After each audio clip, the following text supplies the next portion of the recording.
Bonjour à tous. Vous êtes toujours demandé comment se déroulait une Mestrali. Mais vous n'avez jamais osé y aller de peur de n'y rien comprendre. Pas d'inquiétude, rien de compliqué.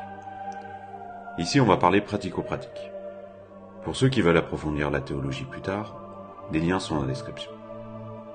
La messe de toujours, aussi appelée messe tridentine, ou encore forme extraordinaire, est un cadre solennel, au déroulement bien orchestré, qui recrée le sacrifice non sanglant de Jésus sur la croix, que l'on retrouvera sous forme de vin et sous forme de pain, l'hostie. Alors je vous vois venir, c'est en latin. Et vous comprenez pas le latin. Eh bien figurez-vous que moi non plus. Et c'est pour ça que vous avez le missel. Avec d'un côté le latin, et juste en face, sa traduction française. Vous trouverez des missels à disposition dans tous les lieux de messe traditionnels, en magasin, ou encore prenez simplement Suite PP. Pas de panique, beaucoup de choses sont en français en fait. N'oubliez pas également que vous êtes ici pour Dieu et votre âme, afin de prier et de le louer, et non attendre passivement l'hostie. Ni taper dans les mains d'ailleurs en chantant Kumbaya. Vous êtes prêts? Allez, c'est parti.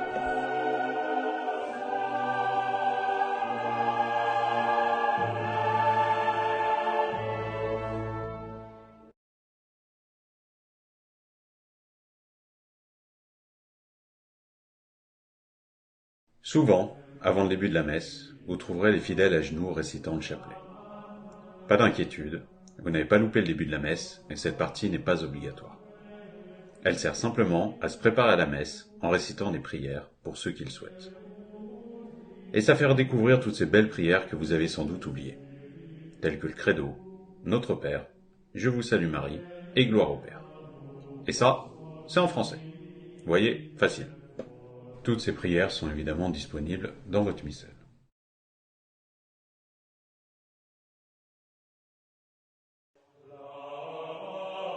Ça y est, les cloches sonnent. C'est le début de la messe. Le prêtre et les servants de messe entrent avec la croix.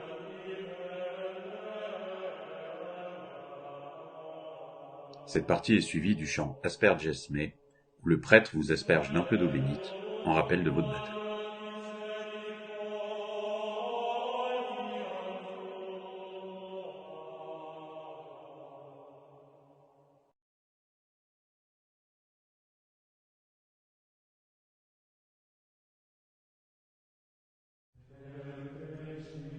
Avant de recevoir la communion sous forme d'hostie, le prêtre et les fidèles doivent se préparer.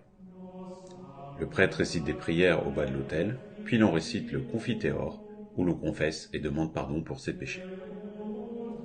S'ensuivent l'Introit, le chant Kyrie, puis la louange Gloria, et enfin l'oraison, un autre texte du jour. L'Introit et l'oraison sont à la date du jour dans votre missel. Cette partie nous permet de demander pardon à Dieu et de le louer.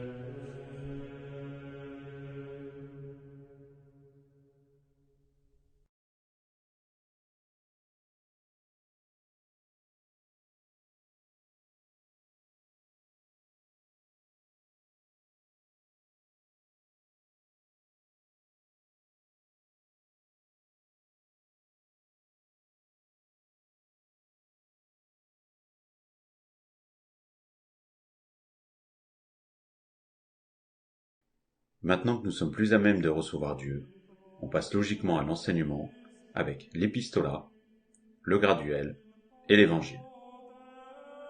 Ces trois textes, différents chaque dimanche, sont à la date du jour dans votre missel. Une vidéo sur l'utilisation du missel est disponible sur la chaîne. Mais franchement, c'est simple comme bonjour.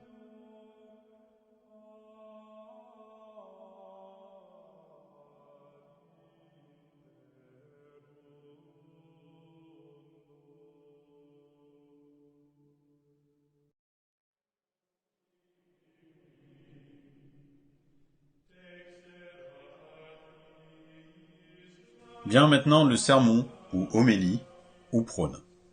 Le prêtre va nous réexpliquer les textes venant d'être lus, pour mieux les comprendre et les appliquer dans le monde d'aujourd'hui. Et là, ça déboîte. 10 à 15 minutes de prêche non prêchi-prêcha, attention les yeux, ça vous remue les méninges. Eh ben oui, c'est aussi un des moments les plus forts de la messe.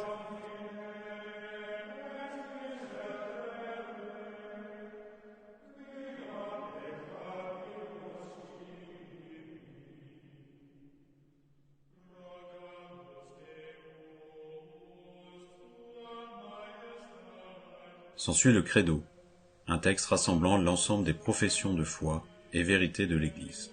C'est une prière chantée par tous les paroissiens qui renouvelle les vérités les plus importantes de l'Église, à commencer par « Je crois en un seul Dieu ».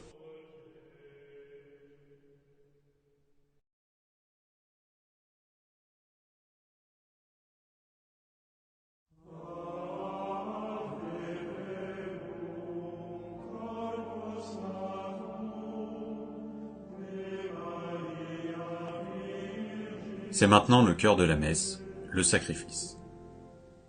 Le prêtre va effectuer des prières et les fidèles vont l'accompagner en priant et en chantant. C'est le moment du texte de l'offertoire, du canon et du chant du Sanctus. Arrive la bénédiction du pain et du vin, que vous reconnaîtrez facilement au son des tintements des clochettes. On prie à genoux, c'est le grand mystère, point de parole, c'est le sacrifice qui est mis en avant. Ayant atteint le point culminant de la messe, nous récitons le Notre Père et chantons l'Agnus Dei. Puis, nous communions à genoux, hostie sur la langue, afin de recevoir le corps du Christ.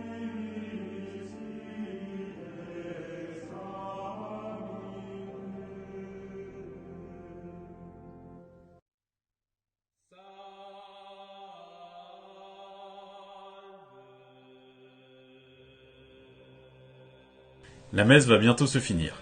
Le prêtre effectue une dernière prière d'action, une bénédiction des fidèles, et lit le dernier évangile.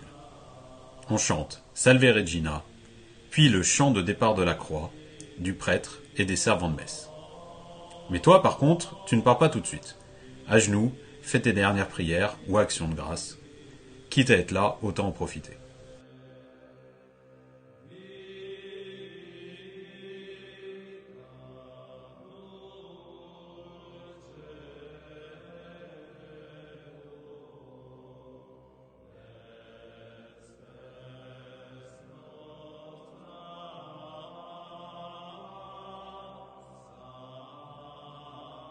Voilà ce qu'est une messe tradie. Un gros moment de prière, de recueillement et de chants tous plus beaux les uns que les autres.